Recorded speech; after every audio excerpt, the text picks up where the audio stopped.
Assalamualaikum warahmatullahi wabarakatuh. Bertemu lagi di dalam video pengajaran dan pembelajaran matematik bersama saya, Cikgu Yati. Baik, untuk hari ini topik pembelajaran kita ialah mengenai isi padu. Okey, dan untuk pengetahuan juga, ini ialah video gabungan antara tahun 4 dan tahun 5. Okey, sama seperti tajuk luas. Baik, mari kita mulakan. Okey, isi padu poligon. Okey, bagaimana cara kita hendak mencari isi padu? Okey, sebelum itu, apakah maksud isi padu? Apa sebenarnya yang dikatakan isi padu itu? Isi padu bermaksud kuantiti untuk ruang di dalam suatu poligon yang perlu diisi. Okey, maksud bahasa yang mudah ialah berapa yang boleh dimuatkan, boleh diisi di dalam suatu poligon. Poligon tu seperti kubus, seperti kuboid, silinder. Maksudnya berapa muatan yang boleh dimasukkan di dalam poligon itu, ataupun bahasanya berapa muatan yang boleh diisi dalam sebuah kotak, dalam sebuah tong. Itu contoh contoh poligon dalam kehidupan harian kita. Itu maksud isi padu. Berapa yang boleh dimasukkan di dalam poligon itu. Okey. Tengok, okey, ini kita ada sebuah kotak. Contoh kotak lah, kotak TV, kotak mesin basuh ke, kotak hadiah ke. Berapakah, apa maksud poligon? Berapakah yang boleh kita masukkan di dalam ruang kotak ini?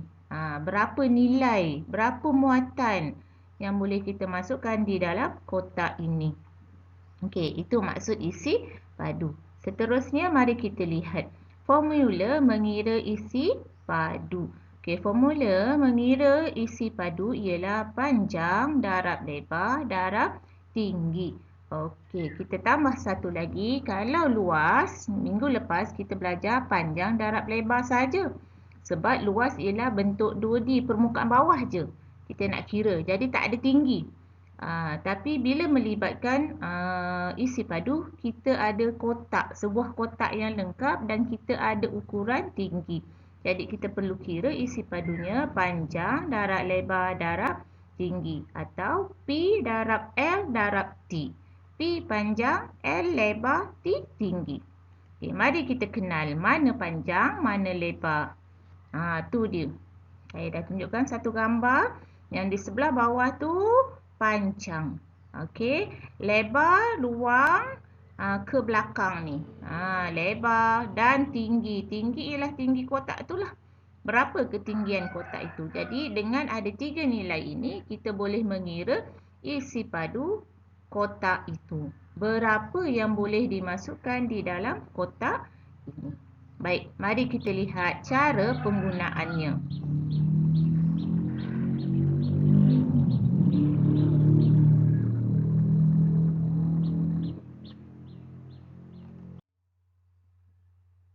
Okey, baik. Kita sambung mengenai bagaimana cara hendak mengira isi padu. Okey, baik. Mengira isi padu kubus dan kuboid. Okey, saya ambil 2 contoh, iaitu kubus dan kuboid. Okey, baik. Kita tengok contoh yang pertama, sebuah kubus yang mempunyai sisi 8 cm. Dan kita sedia maklum bahawa kubus ni sisinya sama, panjang, lebar dan tingginya sama. Jadi di sini kita tahu bahawa kesemua sisinya berukuran 8 cm. Baik, mari kita lihat formulanya. Okey. Panjang darab lebar darab tinggi, kita masukkan ukuran tadi 8 cm darab 8 cm darab 8 cm. Jadi 8 darab 8 kita akan dapat 64 cm persegi. Kuasa 2 tu persegi dan darab 8 cm. kita akan dapat 512 cm kuasa 3, iaitu 512 cm padu. Okey, ini untuk cara contoh mengira kubus, iaitu yang mempunyai sisi yang sama. Okay, bagaimana pula kalau contoh yang kedua kita mengira sebuah kuboid? Okay, di sini ada satu kuboid berukuran panjangnya 6 cm, lebarnya 2 cm dan tingginya 3 cm. Baik. Sama juga, masukkan di dalam formula kita panjang darab lebar darab tinggi. Panjang 6 cm, lebar 2 cm, tinggi 3 cm. Okey, jadi 6 darab 2, 12 cm kuasa 2 darab 3 cm. 36 cm kuasa 3. Okey, iaitu 36 cm padu. Kenapa dapat 3? Kerana kita mendarab 3 unit. Okey, 3 kali. Jadi di sini cara hendak mengira isi padu kubus dan kuboid secara tunggal, satu-satu. Okey, jadi ini ialah kemahiran tahun 4, kira satu-satu. Bagaimana pula kalau kita mengira kemahiran isi padu bergabung? Baik, mari kita lihat slide yang seterusnya.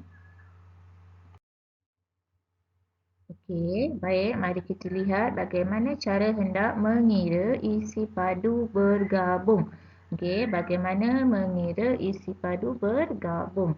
Isi padu bergabung bermaksud kita mempunyai dua bentuk poligon, dua isi padu. Mungkin kubus dan kubus, kubus dan kuboid, kuboid dan kuboid, ataupun kemungkinan juga kita ada 3. Okey, jadi di sini saya beri contoh dua isi padu, iaitu kita ada kubus A berwarna purple tu dan kubus B berwarna biru.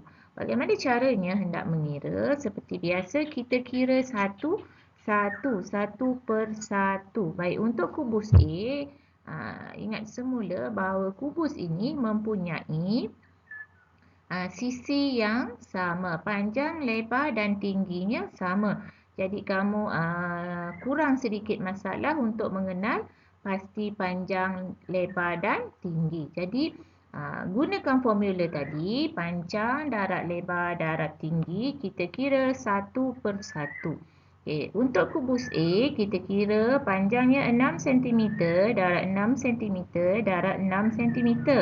6 darab 6, 36 cm persegi, darab 6 lagi dan kita akan dapat 216 cm padu. Itu untuk kubus A. Okey, dah selesai satu. Kita kira. Kemudian kita kira pula untuk kubus B berwarna biru. Okey, sama juga masukkan dalam formula panjang darab lebar darab tinggi.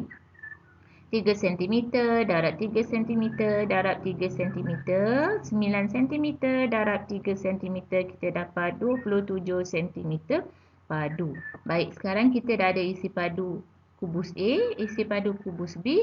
Bagaimana nak tahu jumlahnya? Kita tambahkan kedua-dua isi padu. Isi padu kubus A tambah isi padu kubus B. 216 cm padu tambah 27 cm padu, kita akan dapat 243 cm padu. Inilah maksud isi padu bagi dua kubus yang bergabung. Contoh, saya ambil contoh kubus.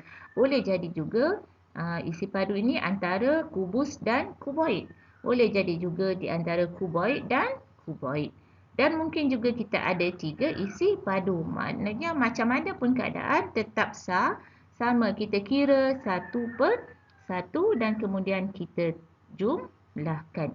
Okey, ya anak-anak, inilah cara untuk mengira isi padu bergabung. Jadi saya harap tahun 4 dan tahun 5 dapat menggunakan video yang saya beri ini sebagai panduan dan bimbingan untuk kamu menyelesaikan soalan. Baik, kita jumpa lagi di video yang akan datang. sudahi dengan wabillahi taufiq wal hidayah. Wassalamualaikum warahmatullahi wabarakatuh.